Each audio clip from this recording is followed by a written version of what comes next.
The NBA draft is on Thursday night.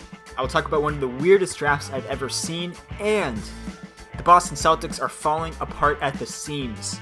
Kyrie Irving is gone, Al Horford wants out, and other pieces of the 2018-19 team are likely gone this offseason. So where do the Celtics go from here? I'll give my predictions for the upcoming Celtics offseason on today's episode. So sit back, relax, and take a seat. Courtside.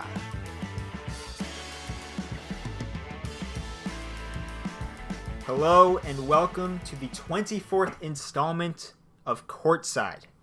I'm your host, Andrew Cohen. We got a new intro, new format, new music, and I'm excited, I'm pumped. Today is Sunday, June 23rd. The NBA offseason is officially underway. We had the draft on Thursday night, and I gotta tell you, this was a really weird draft to watch. This is the weirdest draft I've ever seen. Now, the first thing I'll say is this. I go into every draft knowing very little about the majority of the players. Here's the extent of my college basketball knowledge. I watch March Madness pretty religiously, to be honest. I watch the occasional college basketball game throughout the year, maybe a total of 10 to 15 at most. And then I read up on a ton of mock drafts heading into the real thing. But even with my limited knowledge, the first thing that caught my attention, or the thing that stuck out the most for this year's draft, was just its sheer unpredictability. Now, to start everything off, everything's going as planned, right? You have Zion going first to the Pelicans, Ja Morant going second to the Grizzlies, RJ Barrett to the Knicks at number 3. Rest of the top 10 was pretty standard stuff. And then once we get to the 11th pick, with the 11th selection, that's when everything just went off the rails. It went haywire. I look back at the mock drafts, everybody got it wrong. So 11th, you have Cam Johnson. And the way I saw Cam Johnson get picked was I was flipping between the ESPN coverage of the draft and then the local coverage on NBC Sports Boston, right? So ESPN, Cam Reddish is drafted, then goes to commercial break. So I switch back over to the NBC Sports Boston. They put up a graphic of all the guys that have been drafted. Now, my assumption is just Cam Reddish was just drafted 10th, right? That's where we are. On this graphic, though, they show 11th, Cam Johnson to the Suns. I'm just, who? Is that? I honestly thought it was a typo. I honestly looked at that and I thought, this is a mistake. Now, I had heard about Cam Johnson a little bit, went to UNC, really good three-point shooter, but in all the mock drafts I saw, and I looked at mock drafts on CBS and ESPN and other sources like that are really, at least I thought were pretty trustworthy, and he was going in the late 20s in the majority of these drafts, so I honestly thought it was a mistake. Switch back to ESPN, no, he's been drafted by the Suns, and that was the first pick. That was the first pick in the draft that made me realize this is a weirder draft than most. This might be the weirdest draft I've ever seen. Not at that point, but there are some other picks. The second pick, there were 4 total picks that made me really question this draft. Not question it, but just realize it's really weird. The second one, right, the first one was Cam Johnson to the Suns at 11. The second one, not necessarily really a pick, but I remember there was one mock draft. I don't remember what it was, right? Again, I looked at CBS, Sports Illustrated, ESPN, Bleacher Report. I looked at a bunch of different sources. I don't remember which one, and maybe I'm spitballing here, but I feel like I distinctly remember one mock draft where Brandon Clark went to the Celtics at 14, and then at 20th, they drafted Romeo Langford, or he was still on the board at 20, and maybe they didn't take him. In the draft, the Celtics took Langford at 14, had the opportunity to take Clark at 20. Now, they traded away the pick, but I just thought that was so weird. That was the second point in the draft where I'm like, things are a little bit different here. Number 3, Nasir Little going to the Trailblazers at 25. Now here's the career path of Nasir Little.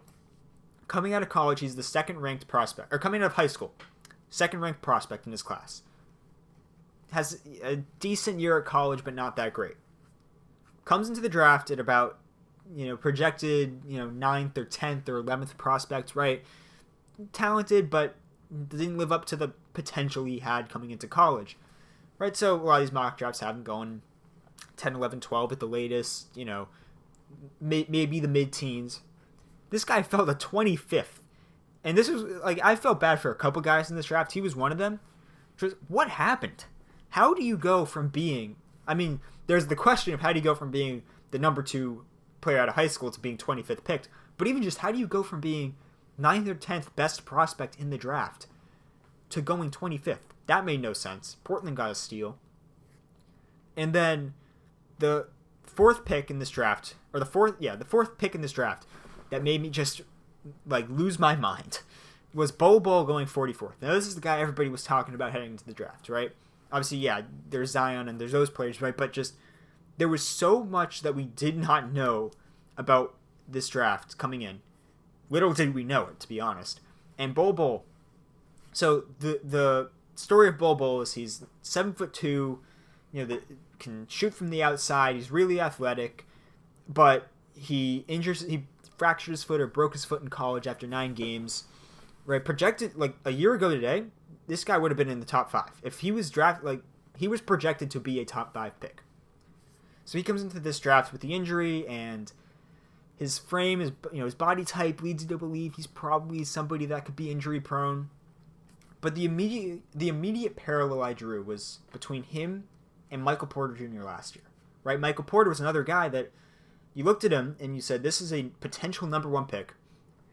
Had a back injury in college that kept him out basically the entire season. He never returned. He was out for the season. Had surgery. Coming to the draft, you had questions about his back, right? Is he going to be healthy for this year? When's he going to be back?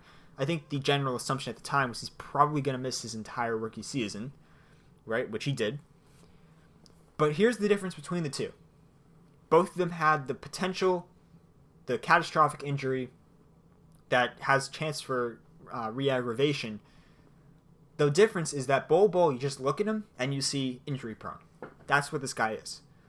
Right? He may have all the potential or all the talent in the world. Does not matter if you can't stay on the court. So that's why you think he's fall, right?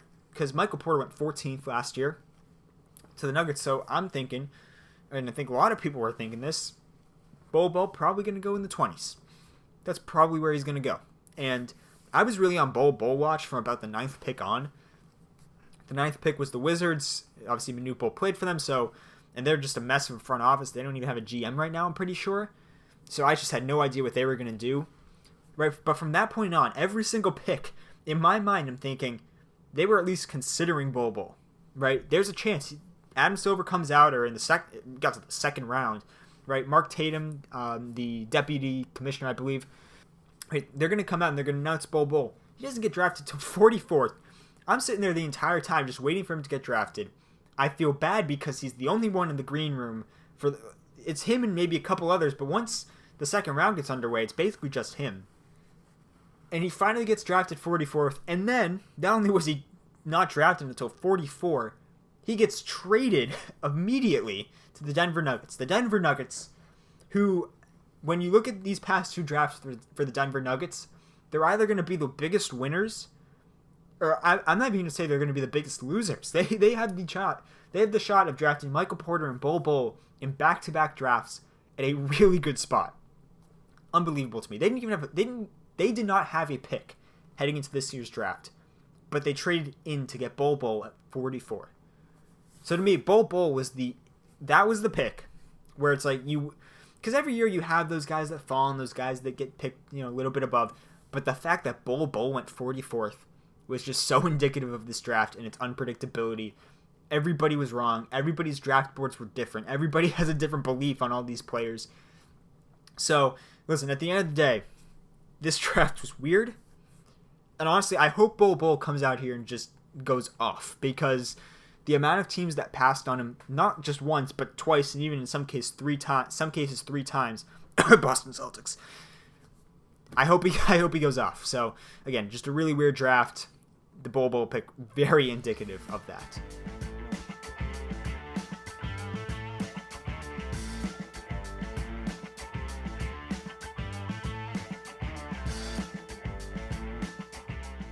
So I look at the Celtics and I say, this is a team that has the most intriguing offseason ahead of it. Because they're losing Kyrie Irving, they're losing Al Horford, they're probably losing Marcus Morris. And it's just, you look at the roster right now and you're not really sure what's going on. You're not really sure what direction they're going in, especially before the draft. Now, after the draft, there's a little bit more clarity, I guess. Really only, though, because they drafted 3 guys that could potentially play significant minutes. I think Grant Williams plays good minutes. Romeo Langford could definitely play some good minutes. And I think Carson Edwards, just because they're so thin at point guard, could definitely break into the rotation. So that's where you're at right now. You got those 3 guys. You got Tatum, Hayward, Brown, Marcus Smart. You have Robert Williams as well. But I'm looking into free agency here and looking at the potential names that the Celtics could be going after. And I have figured out what I think the Celtics are going to do in the offseason. And I'm going to tell you my predictions today. Now, first off, just to establish the cap number, I'm operating under the assumption that the Celtics will have the cap room to sign a max contract player. Because right now they're at about $25.8 million, but that's without renouncing the rights to guys like Ogilvy and Daniel Tice, Marcus Morris, Terry Rozier. If they were to renounce the rights to just Rozier and Morris, I think they'd have enough for a max slot. So I'm operating under that assumption. So here's the thing, right?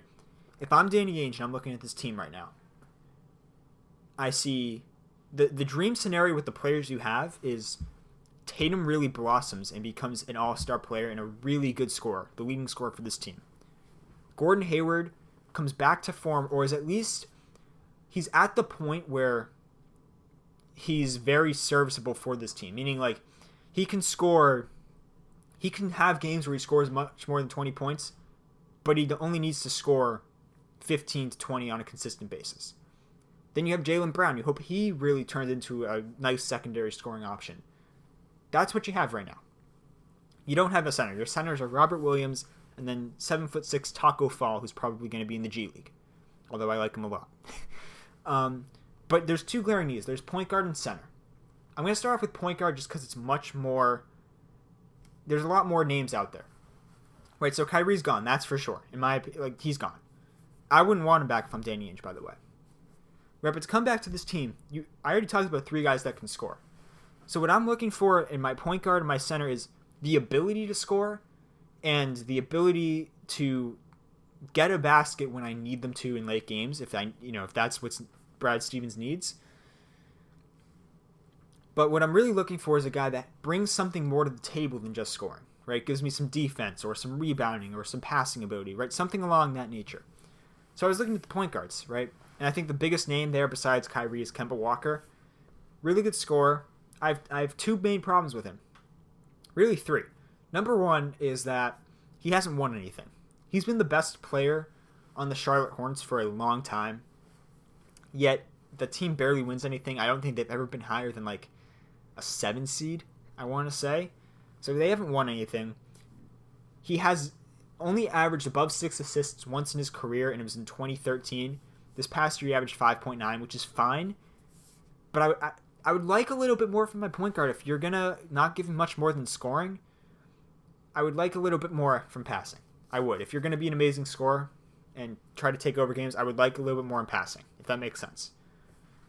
Here's the other problem for me. I talked about having a max slot. This guy is probably a max player, and most likely is a max player, because I heard a report where he was willing to sign a hometown discount. I don't know if he said it or what the deal was there, but if he's willing to take a hometown discount in Charlotte, he's probably not coming to Boston, just realistically. But here's the other thing. If I'm the Celtics, I see Kemba Walker, I see D'Angelo Russell. Those are 2 guys that are going to give you similar things on the court. Maybe not off the court, but on the court they're going to give you 2 pretty similar things. Russell is 6 years younger. He'll be much, much cheaper. So that's the guy I would target instead of Kemba Walker, right? Because you're trying to build a team. Right now you don't have a team. Signing Kemba Walker for a max contract does not give you anything. Signing D'Angelo Russell, on the other hand, makes things a little bit more interesting. Here's the problem. I just don't think he wants to come here. I think it's plain and simple. Also, from a basketball standpoint, I already talked about, if you're the Celtics and you're Danny Ainge, you don't want a guy to come in at point guard that can only score. Right? And that's not a shot at Kyrie, because that's what he was. But that's just simply, I'm looking at this team and trying to build a team. I don't want 5 guys in my starting lineup. They're all trying to score the ball all the time, because we saw how that worked. And there were a bunch of guys needing the ball to get their shots. It just didn't work, right? That leads me to Malcolm Brogdon from the Bucks. Really good player. really nice and solid, right? Gives you 15 points a game, gives you 3.2 assists, gives you 42.6% from 3. Here's the problem with him, and it's nothing the Celtics can really do about, but he's a restricted free agent. The Bucks are prioritizing him and Chris Middleton. They're gonna put all their focus on Middleton because with Brogdon they can just sit back. It's like, yeah, Brogdon, go sign anywhere. We're gonna match the contract because he's a good player. They don't want to lose him. So it's not only do you have to give him a lot of money because that's what he's worth, but you have to give him more money than the Bucks are willing to match, which is probably going to be too much. Right, but he would, to me, if you're Danny Ainge, that's the guy you're going after if it's for the right price. But I think it's going to be difficult to get him for a realistic price with the Bucks probably matching almost any offer you give him. And that leads me to the guy I think they're going to re-sign, Terry Rozier.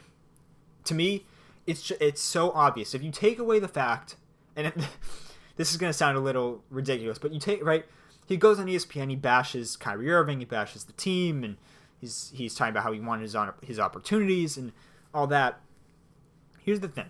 Every time the media gives Danny Ainge a chance to talk badly about Terry Rozier, he doesn't. He takes the high road. Now listen, that's the personality of a lot of these guys in the front office. It's definitely the personality of Danny Ainge to not take a shot at anybody. But it's just, it keeps coming up, and not once has he said anything other than praise for Terry Rozier, even though this past year he was a poison in the locker room and even on the court as well. But if you look at it, as a starter in the regular season, they're 22-8, and this is in his career, 22-8. He puts up, on average, for his entire career as a starter, around 16 points, 6 boards, 5 assists. And he's going to be cheaper than all the other guys I already mentioned. I think he's in the 12 to 14 range. Here's the other thing. You can focus on other free agents and let this guy fall back into your lap because he's a restricted free agent. It's so simple. And he's gonna want to sign somewhere where he has an opportunity to start.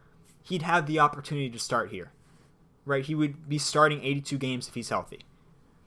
And if you're Danny Ainge, you look at it, it's 2 years ago, he got you to Game 7 of the Eastern Conference Finals.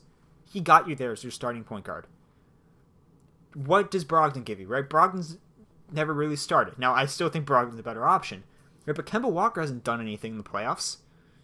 Right? D'Angelo Russell hasn't done anything in the playoffs. So at least you have a known commodity with Terry Rozier. You know what he is. Back on 12 to 14 million for around 2 to 3 years, probably. If he signs somewhere else and they give him a 4-year deal, I still think you match it if you're the Celtics. Just being perfectly honest, I think at the end of the day, he's back here as your starting point guard. Now, the other big position of need is center, and this one's much simpler for me. My prediction is that they sign Nikola Vucevic he's from the Magic. Nikola Vucevic, that's the guy they're going to get. This past year, listen to these numbers. 20.8 points per game, 12 rebounds per game, 3.8 assists. He had a monster year. He was an all-star. He was really, really, really good. And I feel like he just fits well. He fits in really well to the system, right? He can shoot jump shots. He can score inside. He can shoot from 3. He gives them rebounding, which they have not had a legit rebounder in so long. It's hard to watch sometimes. It's hard to watch them get out-rebounded so many games and in so many key moments. But here's the other thing, right? When you look at Al Horford and what you're losing with him, you're losing a leader, you're losing a defender. You're not necessarily going to get that back with Vucevic, I don't think. But you're losing a facilitator in the offense. You're missing a guy.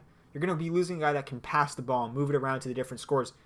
3.8 assists, and that's not the perfect stat to determine passing ability, but that's pretty solid. That's pretty solid for a big man. So, like, just for comparison, Al Horford, 4.2 assists per game. So, just putting it out there, that's not too bad for a big man. Not much worse than Al Horford. And I talked about this. You want to build a team. Terry Rozier is not going to... He's 16 points a game. He's not going to be a guy that's looking to score. He just wants to start. If you watched him start this year, he didn't come into the game with the agenda of, let me, get my shot and make fancy dribbles and get to the basket, or shoot a, long, deep 3 with a hand in my face. That's what he did off the bench. as a starter, he was looking to facilitate, looking to play defense, and I liked that. That's why they'll bring him back. Right, but you have Tatum as your top scorer, Hayward is your secondary guy, Vucevic is a secondary option, Brown is a secondary option. That's what you want, is you want to build a team that has potential, and that's what the team would have. Now, I think they'll also sign a veteran at power forward, or maybe another veteran center or point guard, right, just to get some more veterans in the locker room, to get some more leadership. I think that will happen. But here's the other thing too, right? As far as trade opportunities, I've heard Danilo Gallinari's name thrown around. I think Jaylen Brown can give you what he gives you. I've heard Bradley Beal's name thrown around. Again, the team doesn't need just a one-dimensional scorer, right? That's what Bradley Beal is. He's a scorer. Not a one-dimensional scorer, but he's a one-dimensional player in the sense that he's really just a scorer. The other name I've heard is Karl Anthony Towns, and let's just say at some point you want to trade for him. He's not going to be available this offseason, I don't think. Vucevic and Rozier, they're going to be on pretty solid contracts, right? Movable contracts. You can move them for him if you really, really want it. So, at the end of the day, projected starting five: Terry Rozier for about 12 to 14 mil, Jaylen Brown, Gordon Hayward, Jason Tatum, and Vucevic for somewhere in the 20s. Then you got your bench full of the young guys, maybe bring on a couple veterans. That's the Celtics offseason. Not very glamorous, not many fireworks per se, but very effective, very efficient. Gets the job done, and they'll be a competitive team. Honestly, that team could compete for the East to get to the finals from the Eastern Conference, because Toronto's going to take a step back losing Kawhi. The Bucks are still going to be really good. Make no mistake, the Bucks will still be really good. But Philly maybe loses Jimmy Butler and or Tobias Harris. I still don't feel great about them as a team, as a potential championship threat. So it's a wide open conference for the most part. Celtics, this team that I've built here, can definitely compete for the champion, or to get to the NBA Finals. Thank you guys so much for tuning into this edition of the Courtside podcast. Wherever you are, remember to subscribe. If you're on YouTube, leave a like, whatever. Follow the podcast on Twitter at the Courtside Pod. Link will be in the description. I'm going to start being much, much more active on Twitter. So be sure for that. In the next episode of the podcast, I'm going to be analyzing the second round of the NBA draft, so looking at the success rate of all the picks, and I'll report back to you in the next episode. Until then, this is Andrew Cohen. I'll see you next time.